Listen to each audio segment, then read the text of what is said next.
আরজিকর হাসপাতালে মহিলা চিকিৎসকের ধর্ষণ ও খুনের প্রতিবাদে ডেপুটেশন দিতে যাওয়াকে কেন্দ্র করে থানার সামনে উত্তেজনা।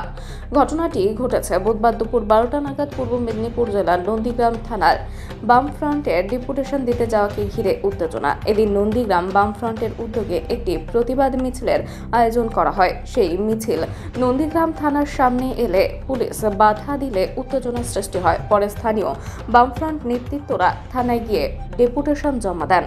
এখন মূলত আজকে হচ্ছে যে বিশেষ করে যে আরজিকর কলেজে একজন চিকিৎসক ছাত্রীকে যেভাবে নৃশংসভাবে ধর্ষণ করে খুন করা হয়েছে তার বিরুদ্ধে গোটা রাজ্য জুড়ে আমাদের আন্দোলন চলছে। আজকে নন্দীগ্রাম বামফ্রন্টের উদ্যোগে আমাদের থানায় বিক্ষোভ এবং ডেপুটেশন কর্মসূচি ছিল।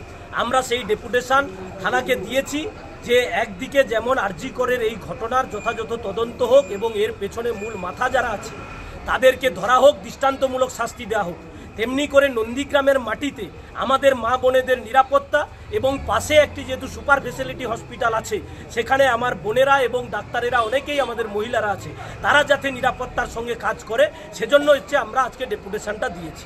এখানে পুলিশ প্রথমে কিছুটা অসভ্যতামি করবার চেষ্টা করেছে।